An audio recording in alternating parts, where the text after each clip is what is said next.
Hey, everybody. Testing 1, 2. It's been a minute. Want to make sure the audio works, and then we'll be going live in a sec. Hey, Salty. I can hear you fine.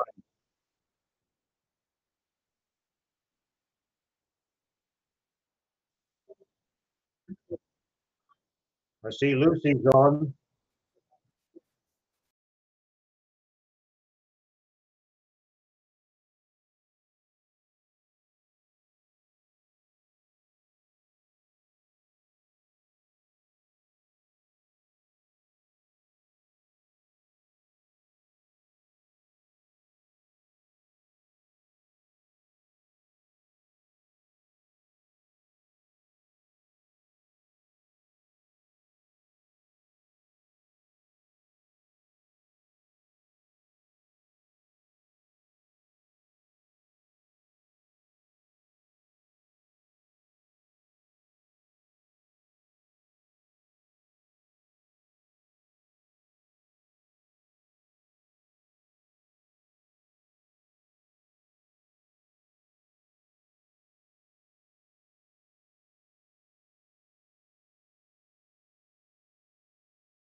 I'm so sorry for the delay.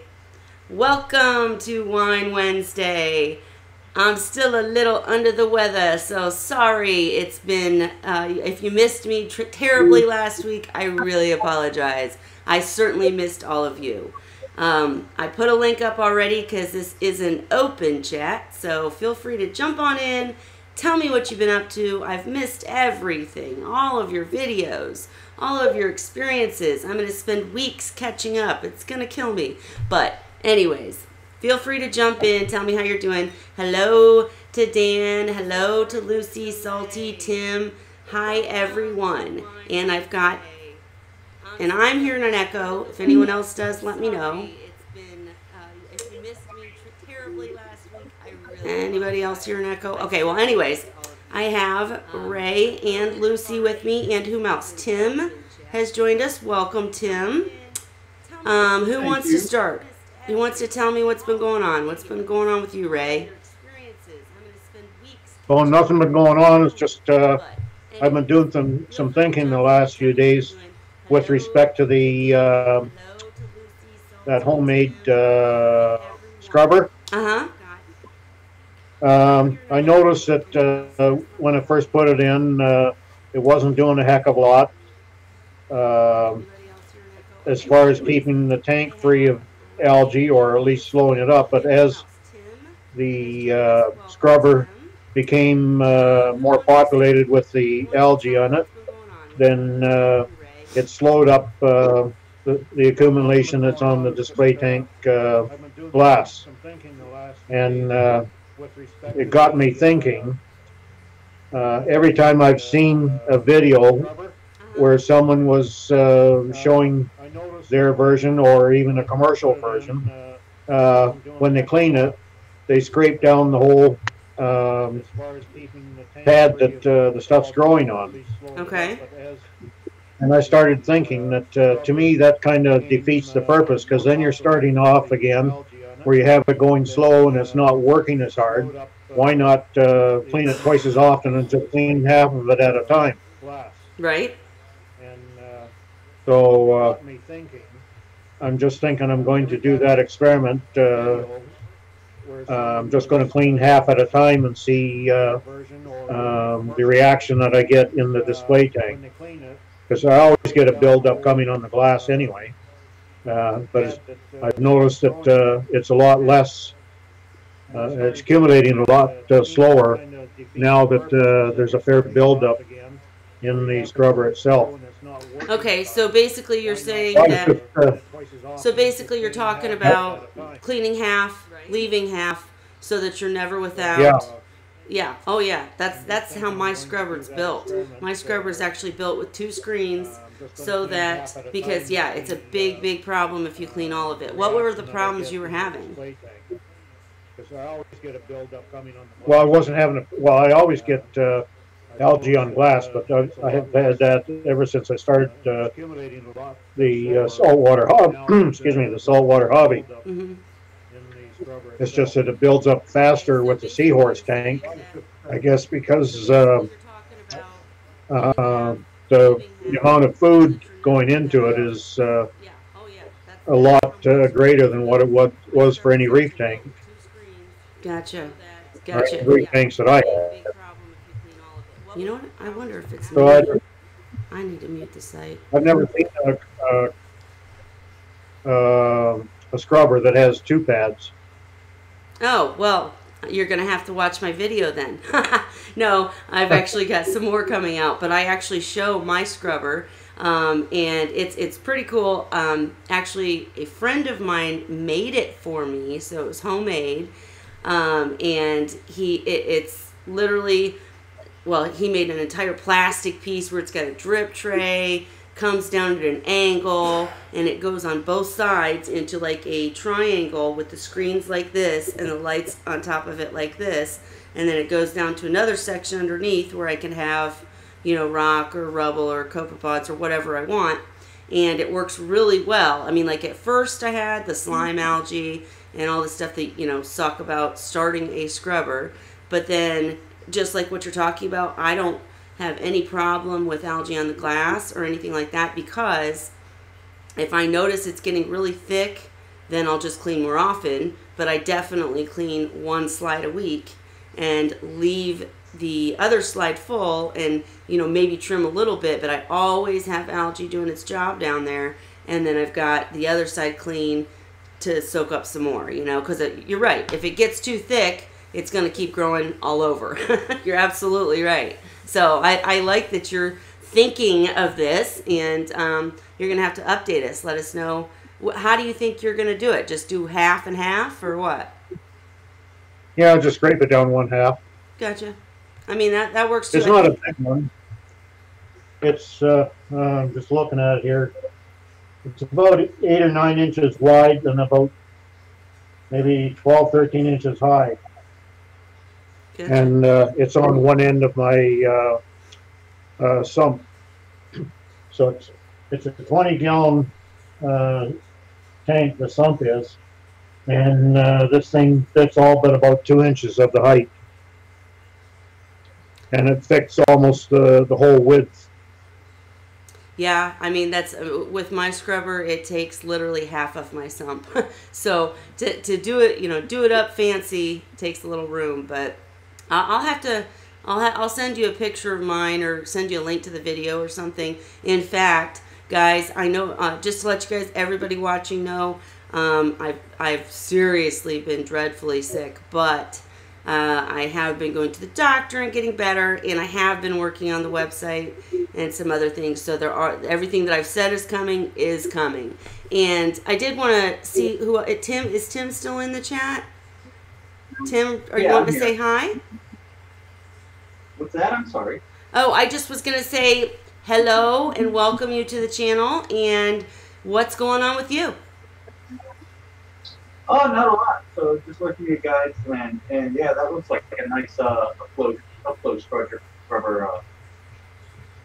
I actually I bought one of the I forget who makes it. The main company that makes them, just the half cube ones for my fry tank. And one of the things I found for $100 that it was just nuts as far as the price. So then it turned out I built an upload similar to Ray's, and cost me less than $100 to do that, and it had really nice LEDs in it. And yeah, it took a couple weeks to a month before it started building up that slime algae.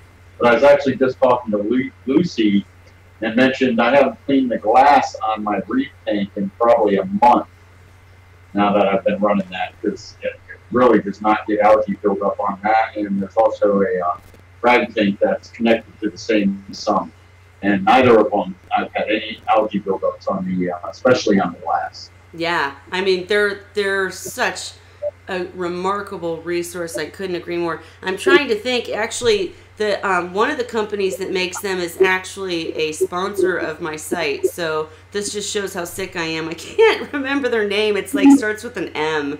I'm looking it up, so I'm paying attention to you, but I'm looking up the name. But I know that Lucy actually just did a review. And Lucy, for the record, I did see that you couldn't speak. Try jumping back in. I think that maybe, I don't know what happened, but we'll get you talking for sure. And I know that, Tim, are you the one that makes the scrubber that Lucy tested? The feeder? Yeah. Oh, no, you make a feeder. Okay. Yeah.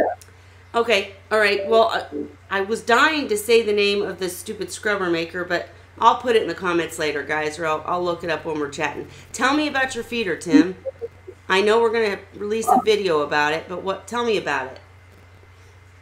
Well, it's just something, I bought 2 seahorse feeders, from online. I got the crystal clear one with the magnet, and then I also bought the one that has the big tube. It's kind of a square one. I think they're both on Etsy.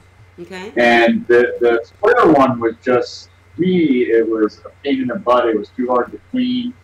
And, it used suction cups, which I didn't like. And then the tubes weren't that long. You could buy an extension, but it was a real pain. And the clear one, I have Dan seahorses, which, I'd say about 4 to 5 inches head to tail.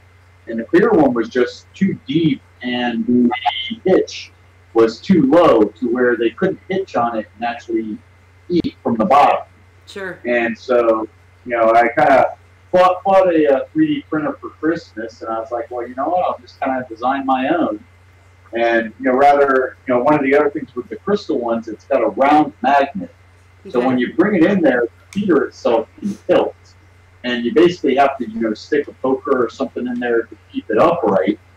So these, I actually did a rectangular magnet. And so when you pull it down, it actually stays level. And, if it does get off level, you just turn the magnet a little bit. And then, of course, just kind of make it fancy, just put the little seahorse on the outside. Very cool. Very cool. Well, you nailed the the few things that I worry about with feeders. I only use feeders in a couple of tanks. Lucy did message me just before we went live and sent me the video. So we're going to make sure we have a video of her review of your product. And I'm definitely willing to try it because, the cleaning, making sure that, the one's not, I'm very interested to see this one in action. I can't wait. I know Lucy already did a live stream, but we're going to definitely do a video on it too. So we thank you. And did you say you got a digital printer? Is that what you said in the beginning? It's a 3D printer. Oh, 3D printer, right. Yeah. Well, I need to talk to you later because I have some ideas. No, and also when we finish the website, when we find trusted products that we will actually use in our own tanks, that's exactly the type of people that we want to work with on the website. So I will seriously be in contact with you about that. But Lucy, are you back in? Were you able to get back in, Luce? I guess not. Okay. Anyways, Tim, I didn't mean to interrupt. Were you saying more about it? No. Well, I was just gonna say I'm chatting with Lucy on Facebook, and okay. I think she had a keyboard issue, so she's trying to get back on. I know she had computer stuff. So, but go on. Yeah. The only other thing is, like Lucy, for her actually looks like she just joined.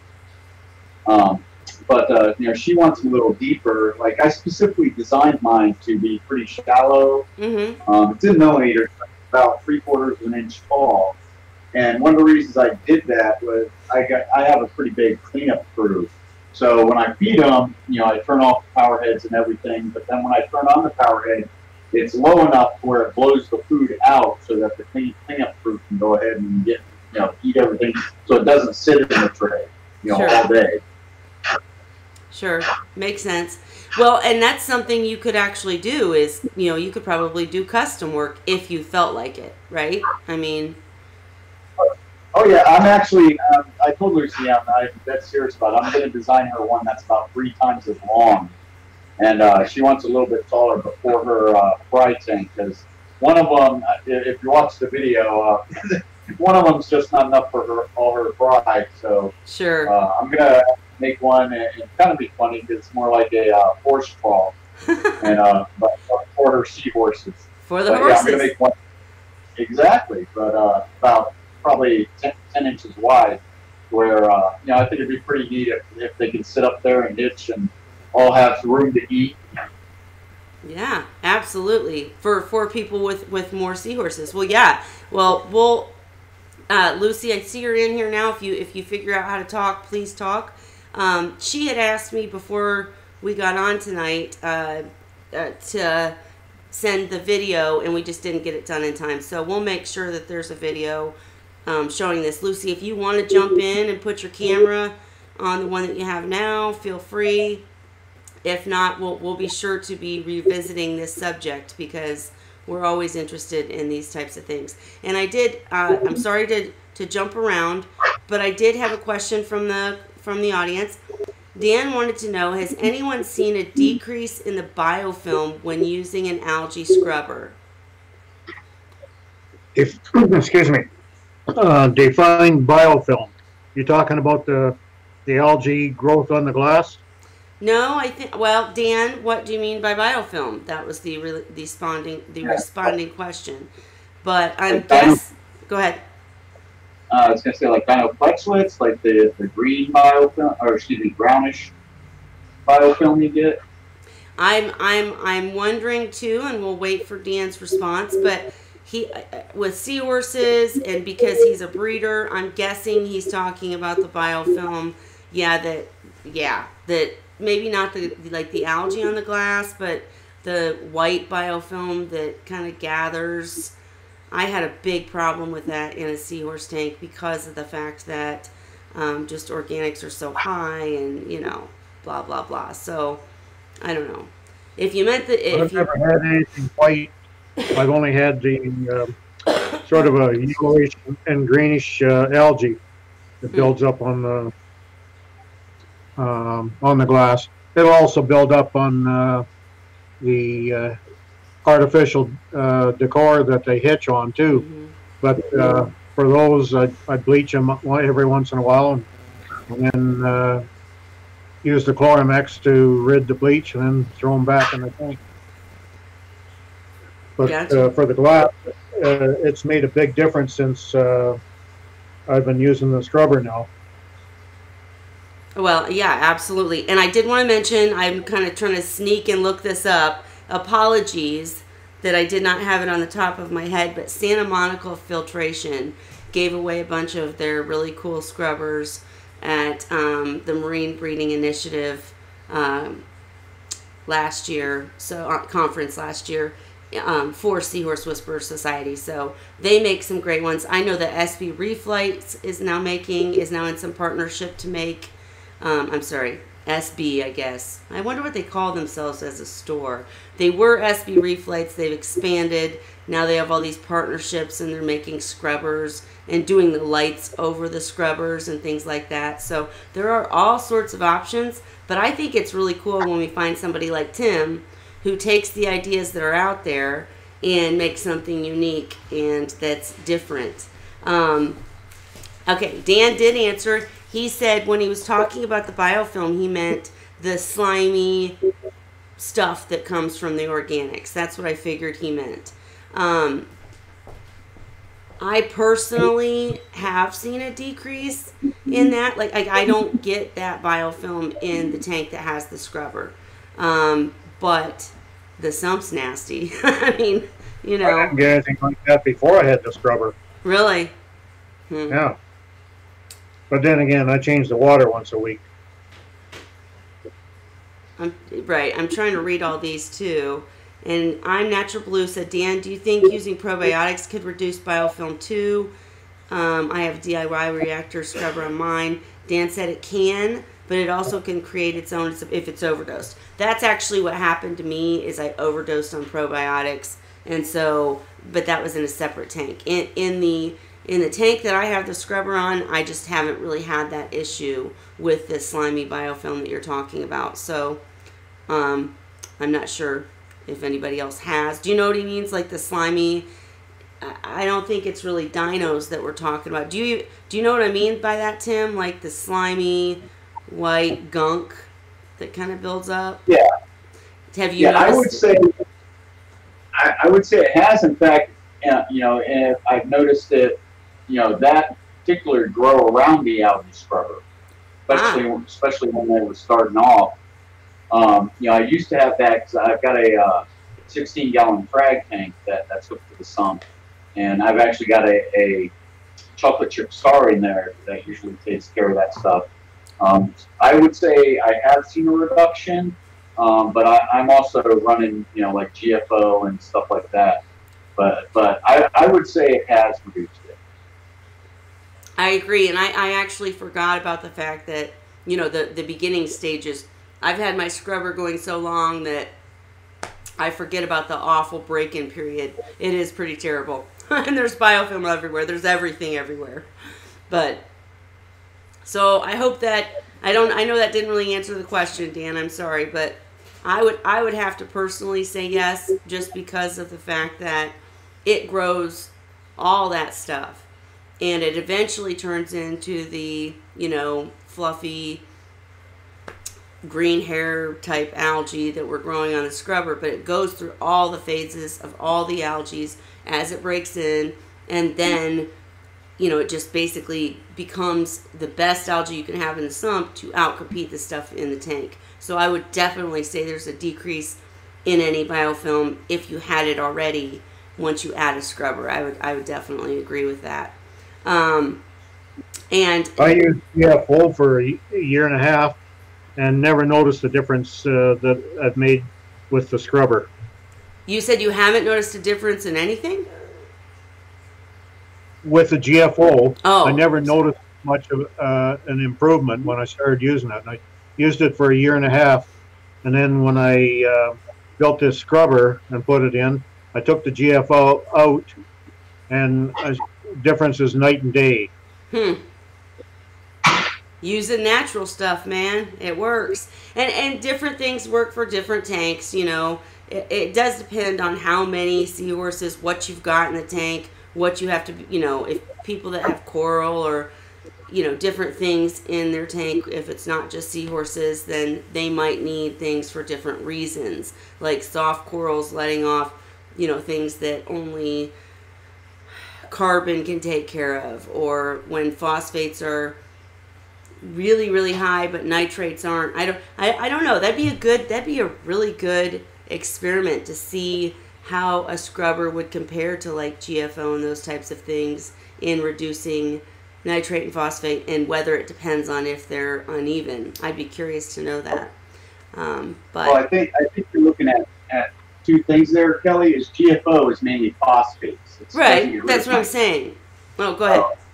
Well, you wouldn't look at a good comparison. So I mean, if you're running a tank high in phosphates, then high in nitrates, then having an algae scrubber is going to do much more than running GFO. Sure. But the opposite, where if you're running high phosphates, especially with some of the GFO scrubbers out there, you could probably do a lot more, running a GFO scrubber. So I think they're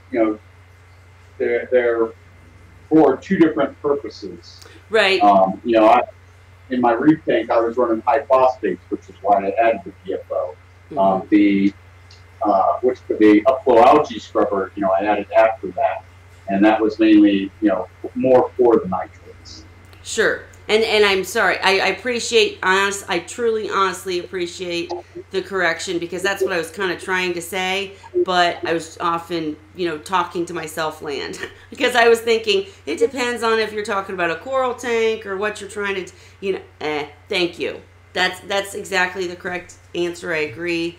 It depends on what you're focused on trying to reduce. Absolutely. And I just meant that I just wonder in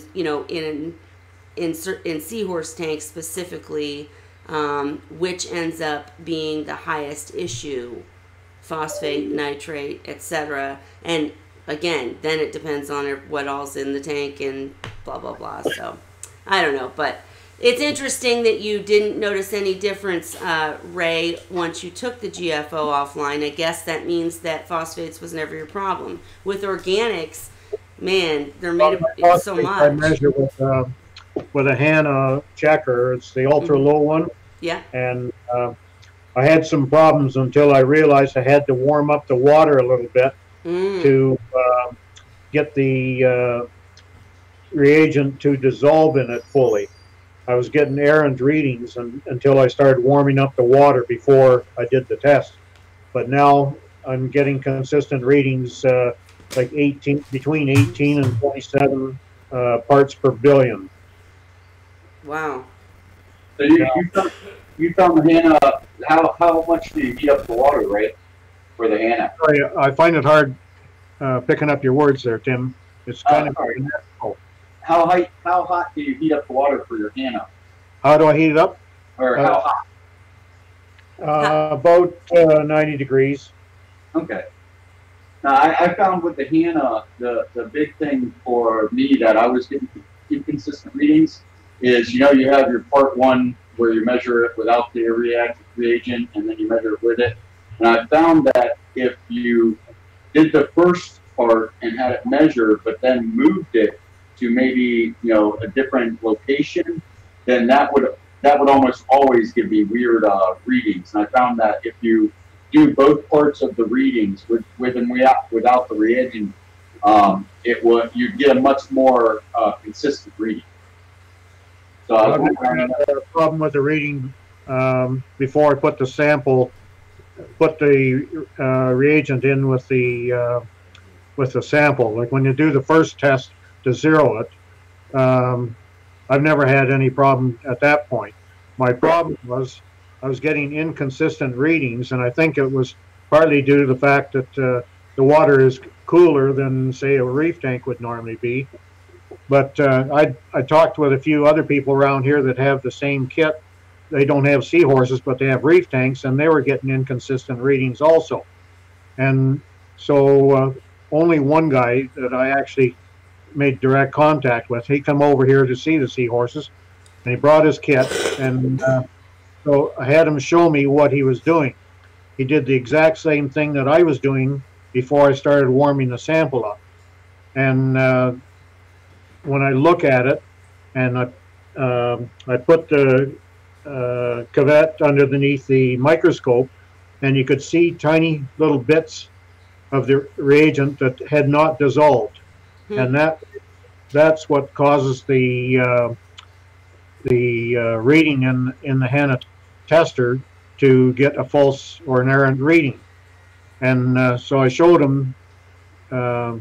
I put his sample in the kitchen sink there, and I turned the hot water on enough to get it to bath temperature, warmed up his sample, and once it was warmed up, then he did the test again, and he got a good reading then. I'll give that a try. Yeah, you guys For are the talking. same reason, you got to make sure there's absolutely no bubbles, the microscopic bubbles that you can hardly see. And you also have to make sure there's no smudge on the glass, because that affects it too. It's worrisome how affected these test kits are.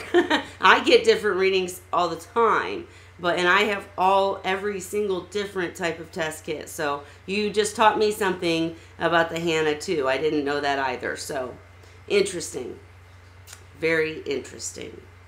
You're the bringer of the news, Mr. Ray. But basically, I'm not much of one for testing, but I was just because I've had the problem with the algae on the glass. I'd have to clean the glass every other day, maybe 3 days at the most. Now I can get away with it for a week. Yeah. And anyway, when it was like that, and I wasn't getting any improvement with the GFO, that's when I went out and picked up this ultra low test kit. And then I started experiencing readings that I was damn sure couldn't be possible with what was happening, and especially when I had a measuring cup of sample, and I could take a reading on it, and when that was done, I could take another sample, do it again, and get a reading completely different. So I knew there had to be something wrong. Mm-hmm. So that was the case of just looking for it. And fortunately, I have a microscope here that I can look at things. And it's a little hard looking at something of that size and with the depth in it, but you can actually move the scope up and down in it, and you can see at different levels through the bottle where the particulate matter was. You can't see it really with the naked eye, but you can see it under the scope. Look at you getting all fancy with your microscopes and tests, Ray. I'm so impressed. Well, the microscopes, that was for many, many years ago when people were buying copepods and rotifers from me, and they'd look and they'd say, well, there's nothing there. Mm. And so I'd take a drop out of the bottle that the guy's buying, and I'd put it on the scope, and then let him see that all these little things swimming around there are live, and that's what he was buying. Smart. Very smart. And so sorry to jump around, but I'm trying to go through the comments here. I know Lucy put a link up to the live stream video she did of your feeder, Tim. And it's just the feeder that you've made so far, right? Yeah. I mean, I wasn't really plan on selling those. I posted them up, just kind of throw out there on Dan's site, and a lot of people said they liked them, and it's just like, okay, I'm not like a manufacturer or anything. I'm just having fun with my 3D printer, but I think that I kind of like the idea more of knowing that people have something I made in their tank than trying to make a business out of it. Sure. Sure, and I really didn't even mean to make it sound that way. I apologize if I did. I just meant that we'd be happy to tell people about it, and we'd be happy to share it, because it sounds like, I mean, are you interested in making them for others, though? Probably, like right now, from Dan's site, I've literally got like 38 more to make. So my printer's been running 16 hours a day for like the last week and a half, and it's one of those, I haven't been able to print anything for myself, and I've almost contemplated buying another printer after all this, but I think after get rid of this batch, then I wouldn't have a problem making one every once in a while if someone wants one. Or now that's when you say, okay, I want I want to help, I want to whatever, but I do have to charge for it. But it's up to you, whatever. I just think it's cool. So no, I like I said, I love the fact that Lucy's got some in her tanks now, and when people have pictures, they'll have those people like, oh, where'd you get that feeder? Oh, from that guy on my site, Yeah. But I just think that's kind of neat. And do you mean on Dan's Seahorse Source group? Is that what you're talking about? Yeah, the Facebook group. Okay, all right. And, that's kind of I did want, because I purchased my Seahorse from Dan's. Love the guy; he's an awesome guy. Shout out to Dan. And it's I really want to kind of, if people are interested, because that's how I kind of got into seahorses, and they're such a great group of people that if people are interested in them, go out, join up with Dan's site, and message me, and we'll see about getting them one. But I think I want to give back to Dan too, because he's given out so much with that group, and to myself, I've talked to him so many times on the phone. So anything I can do to help him out is great too. Believe me, I know the feeling. I completely understand that. Dan, I'm actually an admin on Dan's Seahorse Source group, and he's a very close friend. He taught me everything that I know, and I am currently working on a few things to try to give back to him also. So I totally understand. And when I said anything about doing anything on my site will always have something to do with him. So, but I agree. Get people to join that Seahorse Source group, because a shout out, great group, knowledgeable people that will truly help you. And I'm typically there too. I've just been down and out for quite a while, but we'll get back there, But anyways, I do appreciate you sharing it, and I will make sure as soon as we're done here to get Lucy's video and try to make a video of it, kind of share it and bring that resource back to you and to the group. And it's definitely appreciated, because now when you started off with seahorses, Tim, what made you decide that the feeder was the way to go?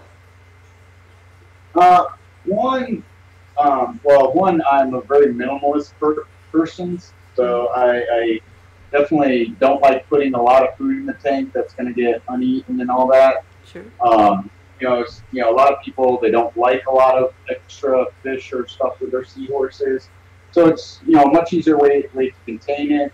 If you kind of saw on Lucy's video, she puts food in there. They all go in there. They all eat it. They can sit there and pretty much eat in the tank. They don't have to go hunting around for it. Now, that may be a good or bad thing. I mean, it's kind of against nature. They do hunt around for their food, but for us in the hobby field, if we can control, how the nutrients is getting in there and how much, without it, blowing all over the tank, then I think that's just a good thing. And for me, that seemed easier. I had a male that was pretty recluse,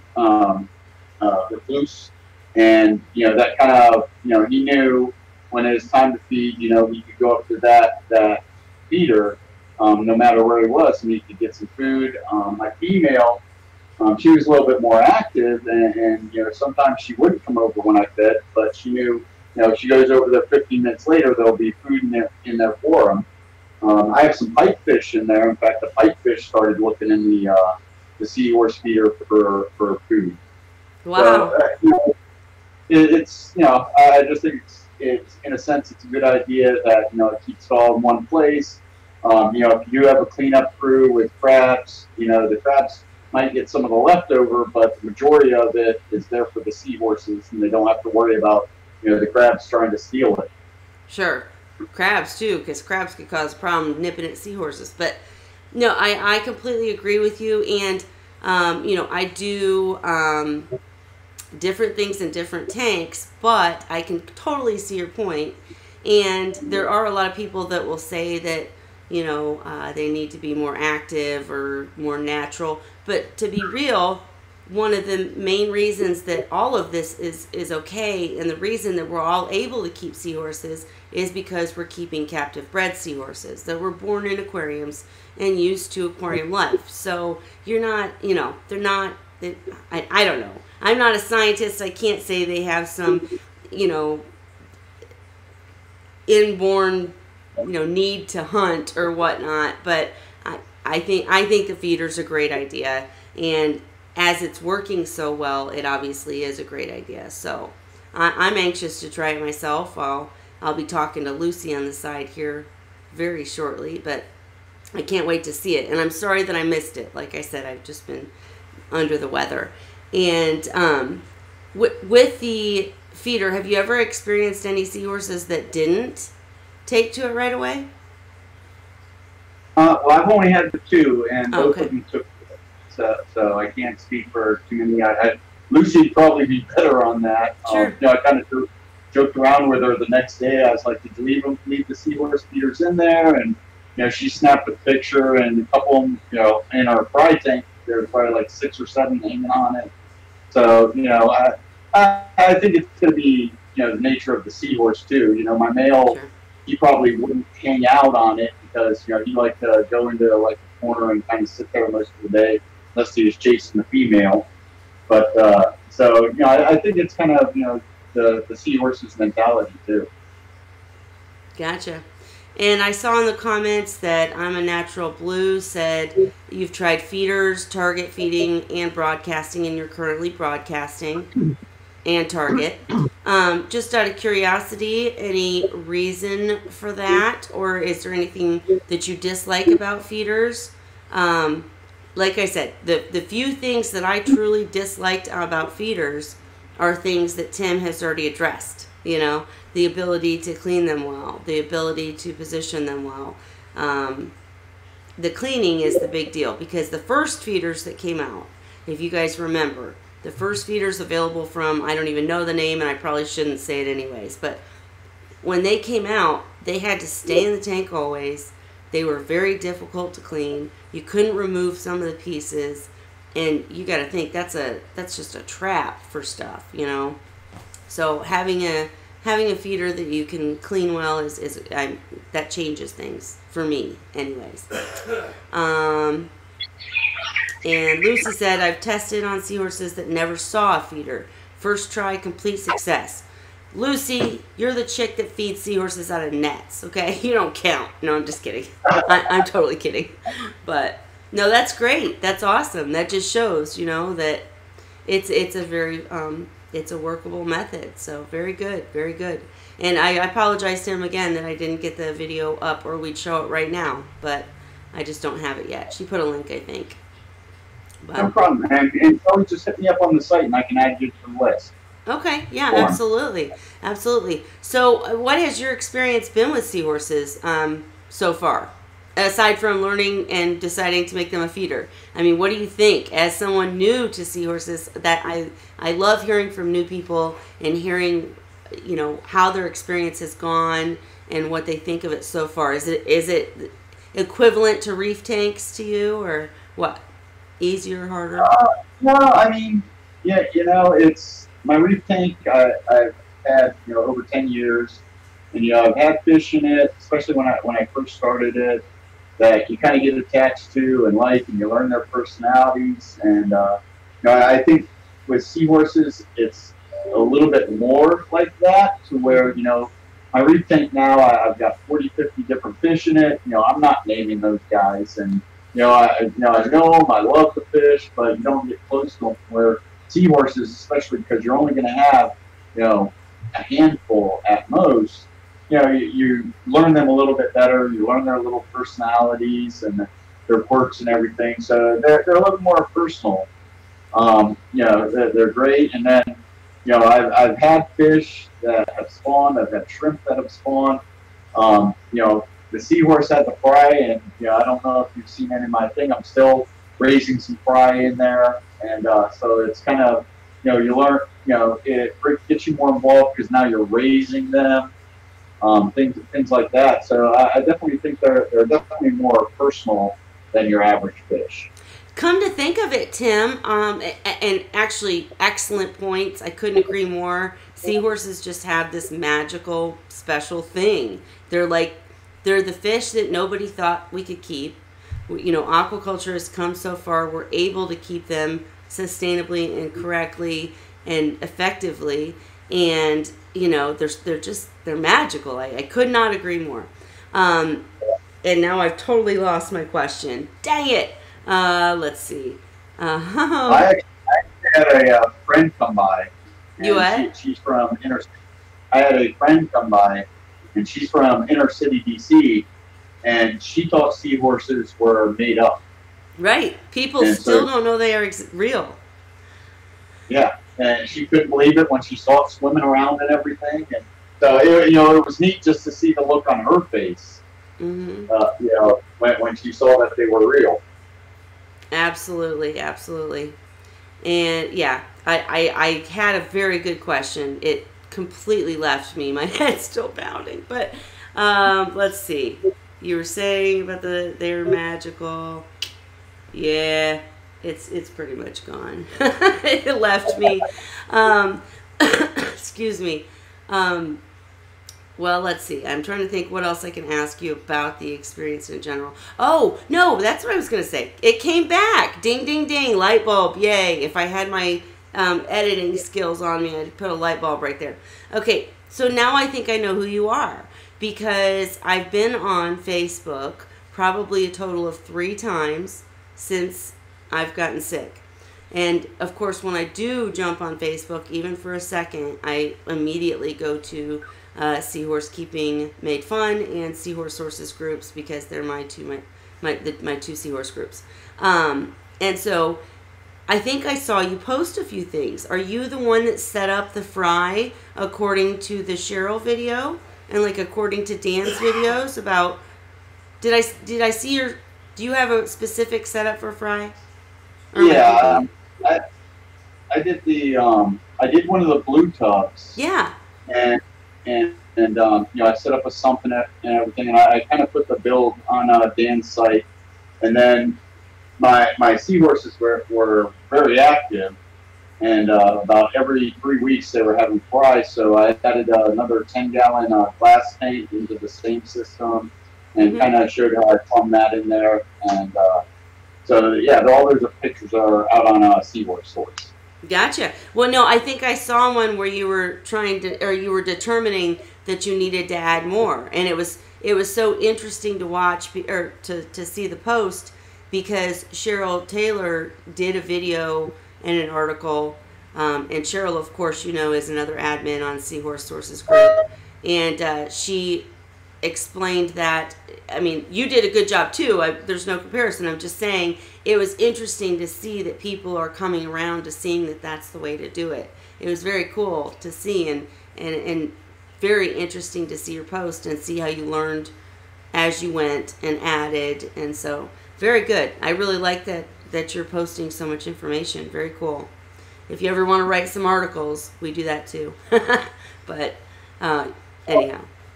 I gotta give Lucy props though. She has me beat. Her and I were competing, and my seahorses are about my fry are about 2 weeks older than hers, but literally my fry is still about 2.5 inches. Aww. Well, Lucy, I have to say, Lucy's been doing it a lot longer, and I had the same issues when I first started breeding fry. And are you? I just out of curiosity, are you enriching the Artemia?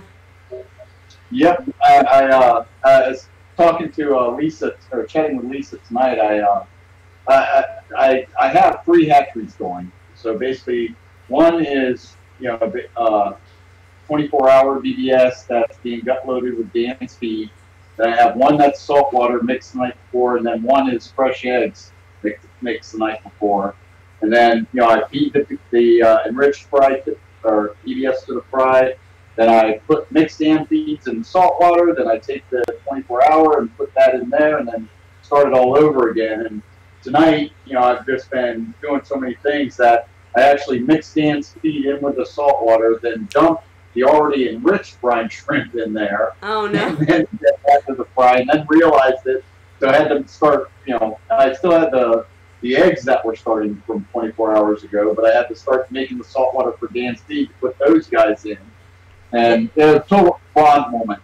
It's a complicated process. It's keeping seahorses is not that difficult. Raising fry is a whole different subject. You're doing a terrific job. I've seen, because if you look at my first post and your first post, you're doing an excellent job. My first posts were ridiculous. I had like little standalone tanks, and here you are with the tubs. It shows the growth, and it shows how people are learning and doing so much better. I love it. Well, again, I think it shows a lot to see what the Dan's group and Seahorse Source, the knowledge out there, and how everyone guides everyone to pretty much what we believe is the correct way to do things. Yeah. You should check out the Marine Breeding Initiative, the MBI. You should check out the MBI too. Dan and I are also, and many others are members. Dan spoke at the MBI this past year, and it was really cool. We had a really good time. So, and it's a place to share breeding tips, tricks, stuff like that to help people like that. And so, anyways, I'm trying to think what else I should be quizzing you on as the newest to the channel here. What else do you want to share? I mean, what else is going on with you? Any other experiences with the seahorses? No, it's interesting because I think 3D printers have been out a while, but they're starting to get affordable. But I think a lot of people, Gray, you especially, you and I have chatted before. Mm-hmm. They're amazing what you can do. I built a stand for my seahorse tank is a 32 BioCube, which I've got. I've done some customization to it and put in a better skimmer than what initially is for those.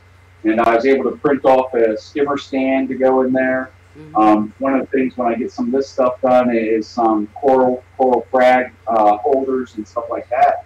And I'm printing what's called a PETG filament, which PETG is the same plastic that they make food grade plastic containers out of. So it's basically food grade plastic, and so you can print off pretty much anything you want that can go into a fish tank. Very cool, and that it's safe. That's awesome. Hey Tim, when you get to create live seahorses with it, then you're doing something. Well, Dan, you didn't see the stack of fake seahorses? I've got about 20 of them now. I'm doing real good at printing them all. I want to see the fake seahorses. That's cool. I'm sorry. Go ahead, Ray. What'd you say, Ray? I'm sorry. I want live created ones.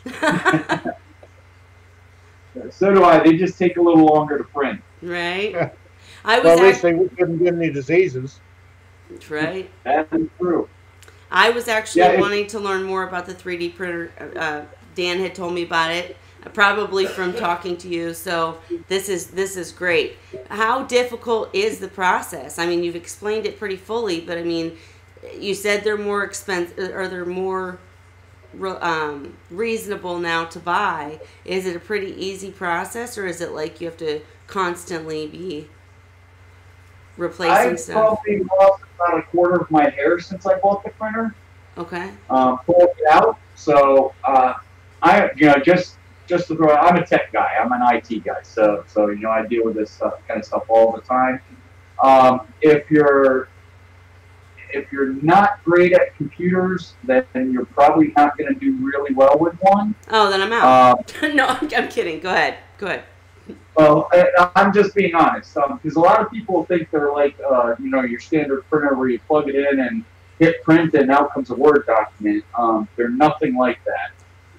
There's a thing called Thingiverse, which is pretty neat. It's spelled with an I, and they've got tons of models out there, tens of thousands of models that you can actually download to print off. So the creating part of it isn't too bad, but for your different filaments that you use, there's different temperatures that you have to use with it. The nozzle, when you look at printing, I know, being Americans, we don't use millimeters much, but that's pretty much how they do it. Basically, a tenth of a millimeter can be the difference between a good print and a ruined print. So you're looking at very, very, minute changes that can affect it. A perfect example is, I'm printing off the inside seahorse feeders, and over the last two days, I've had 2 go bad. Oh. And it turns out, my height wasn't adjusted correctly, but you have to actually have a level, you have to level the bed so that your printer is printing all level. So they are pretty complicated. So again, I kind of wouldn't recommend it to a person that's not, I would say mediocre tech savvy. They're not just like your normal printer where you hit print and it goes. There's a lot of things that you have to calibrate them for, how much filament it's pushing through. And then if you switch filaments, you got to calibrate it again. Your different filaments have different temperatures. So there is a learning curve. For a little while before my bed got a little bit off, I was able to sit there and hit print for about 3 days straight and probably printed off 20, 30 things. Then all of a sudden they just started going wanky, and you got to go and kind of find out what's off. You have filament. Believe it or not, the humidity in your house, how much temperature in your house, that affects how it prints. This one guy on this other group I'm on, he all of a sudden started having real bad prints. Realized it was spring and they had opened up their windows. Oh wow! And so there's a lot of different things that can affect it. They're getting much better. Some of the mainstream printers, they have enclosures and stuff like that. I would say none of them are kind of just point and print yet.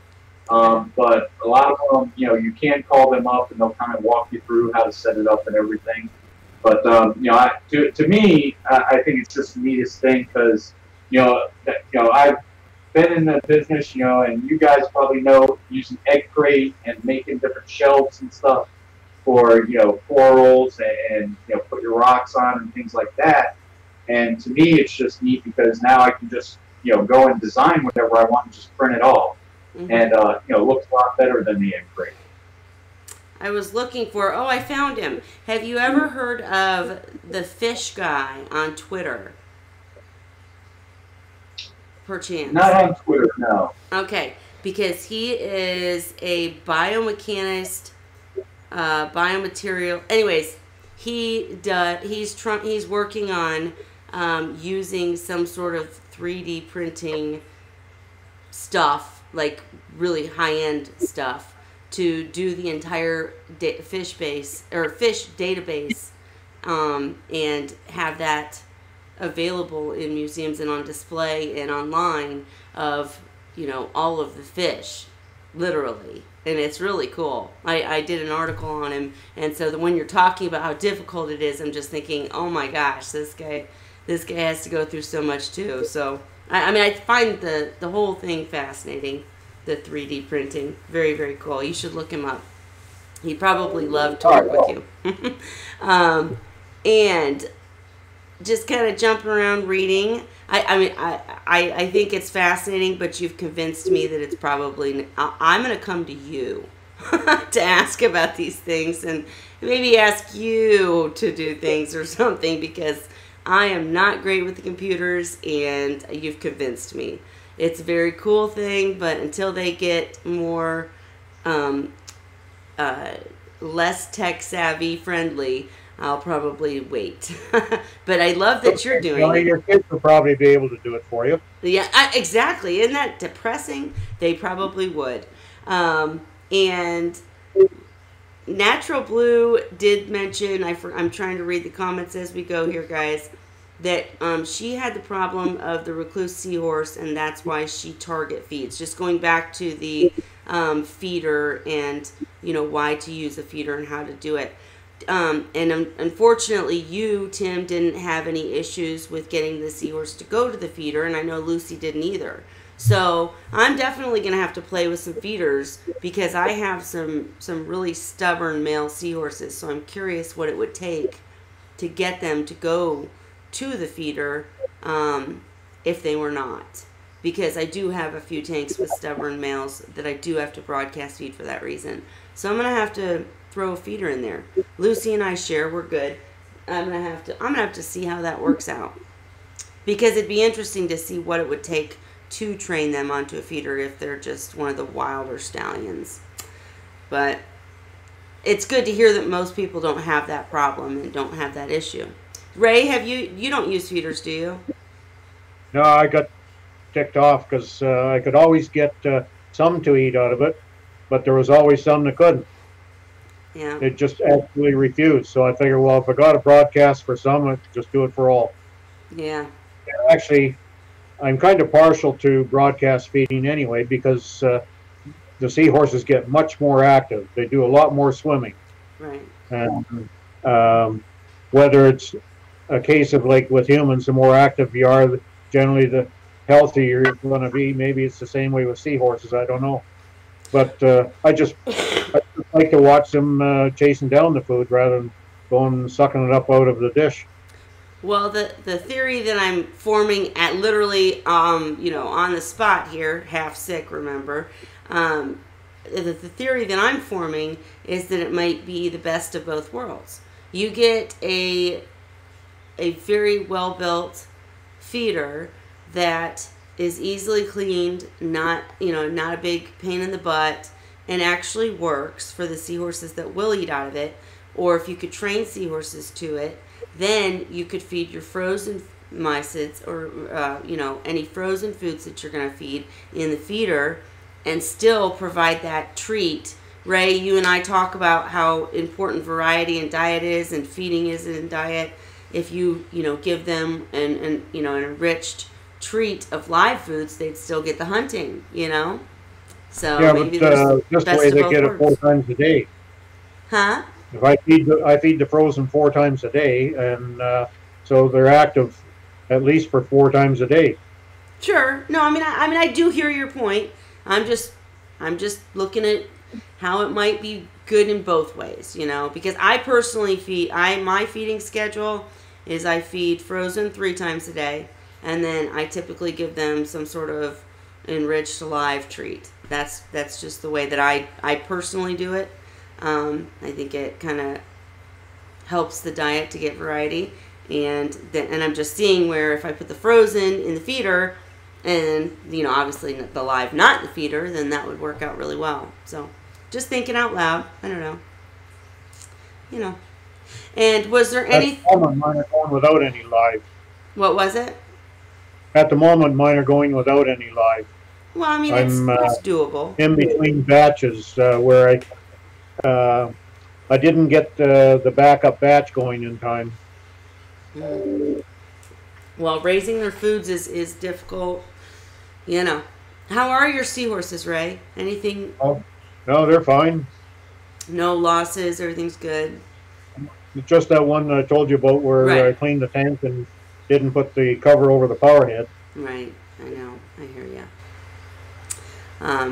Yeah. Well, No, I've never had, ever since I started changing the water once a week, I've never had a seahorse disease of any kind. isn't that interesting? Isn't that interesting? I mean, I really think that most things boil down to keeping that tank clean. It's just so Yep. important. So I'm glad you keep saying, I'm glad you know, remind us of that. People think I'm crazy. People who thinks you're crazy. Well, people on forums, Oh, or even on the Facebook pages there's the odd one. If I get into how extreme I am, then there's the odd one that makes remarks, but especially on forums. But I don't care. Like, whether I'm crazy or not, I don't have problems. I've seen you on a few forums. When you know that you're right, you become a bulldog. But that's okay. You're trying to help people. I understand. And you're right. You know, if you're trying to help people and sharing good information, then the bottom line is the bottom line. And the thing is that the people, I don't know. I was having this conversation about Ocean Rider changing their website the other day. Someone said something about how they've changed the website and made it to where you have to log in, and you know there's a lot more information and it's in a different format, and Pete is not as long-winded, but the bottom line is it's in this different format, and now it's a subscription kind of thing. You don't have to pay, but you have to log in. And I think they're smart, because in this day and age where anybody can be a professional, it's hard for people to sit back and say, okay, there's two people saying something, and they don't know. Okay, this guy's been keeping seahorses for 15 years or 20 years, or is a breeder, or has been doing this for a minute, or this guy literally just started and he's doing a great job, but maybe he doesn't know as much as this guy. So I think it's kind of smart to have some information in an area that you have to say, I understand that this is professional information. I don't know. I thought their redo of the site was a good idea. And I think you kind of have to be a bulldog sometimes when you're faced with everybody being an expert. And I was done with my little spiel there. Okay. All right. Okay, so I wanted to keep this one kind of short today. Anyways, Tim, I'll say it one last time. I know I repeat myself, but I'd love to have you back on as a guest sometime when I've got the video prepared so we can actually show what we're talking about. I apologize that we didn't get that done beforehand, and we'll definitely make a video showing these. And we appreciate you coming on and telling us more about them and your experiences with seahorses, and giving the shout out to Dan, because they're great. Dan's Seahorse Source is an excellent company for captive bred seahorses, for sure. But did you have anything else that I didn't allow you to share? No, I Okay. just came on to chat with everybody, and Okay. you know, and again, you know, I think, you know, I want to shout out to pretty much everybody on Seahorse Tours. You know, Cheryl, you know, I talked to Cheryl on the phone. She's helped me out, Dan, and everyone, and you know, Dave, or excuse me, Ray and I have had chats out there, and you know, it's just an awesome group for anyone who is into seahorses. Couldn't agree more. Could not agree more. That was I wish Seahorse I'd Sources started group, when I was guys. younger, though. What, Ray? I wish I'd started when I was younger. What, keeping seahorses? Yeah. Why? Well, because now at 76, things are pretty hard for me to do. Yeah, but when you were younger, you know, things were different. I'm actually writing an article right now about that, just how different things were back then, and There's how, a lot of changes over the years. yeah. I got into it, I think it was 2003. What's the biggest change you think you know, what's the biggest change you've seen? Well, in my opinion, the cleanliness factor and the water movement. I think Oh, go ahead, we Ray. didn't know back then that water movement was important, and I don't think for anybody that I talked to back then didn't know how important cleanliness of the water was. Right. I agree. People, in fact, I've often found that it's more difficult to help someone that's starting up with seahorses that has had a reef tank. because they think they know everything about water quality and they don't understand the difference with a seahorse tank versus someone who's not done that and has to learn, you know, seahorse based information. So that's interesting. I would also add captive I had so breeding. many years of briefing before I got into the seahorses, and I thought I knew it all. Right, exactly. And of course, we have to add captive breeding, you know, because now we're dealing with seahorses that just don't have the same problems. So a lot's changed, and it's good stuff, good things. And I did think of one more question, Tim. How is the your feeder affected by flow? Like if someone's got high flow in their display tank, do they just need to turn it off during when they use the feeder, or?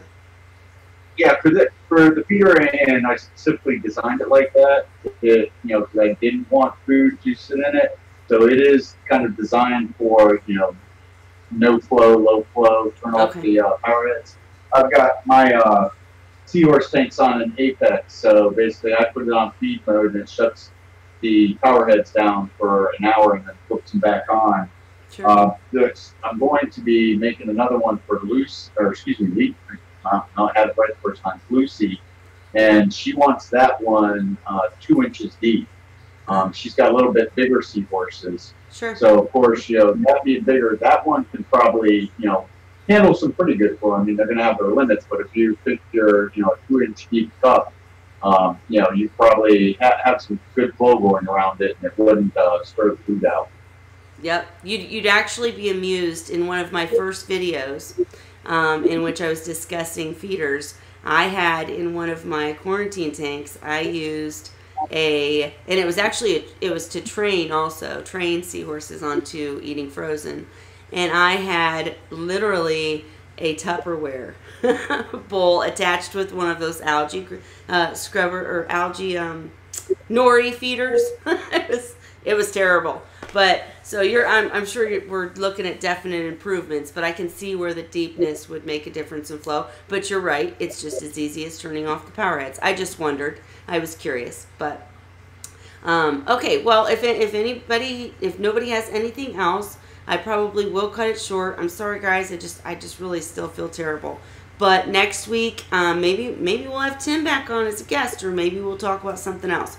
I will definitely post and let you know as I get feeling better. We'll get back on track with guests and with more topic-related subjects. We'll get Dan back in here since he was busy tonight.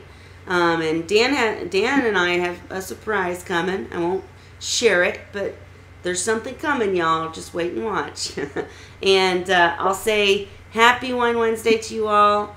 We'll see you next week. Thank you again, Tim and Ray, for joining me to chat.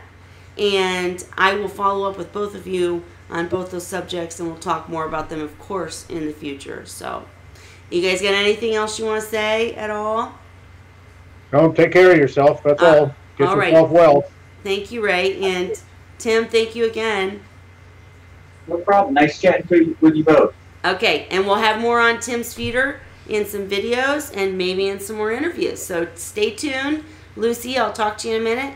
Happy Wine Wednesday, everybody. Cheers. Good night. Good night.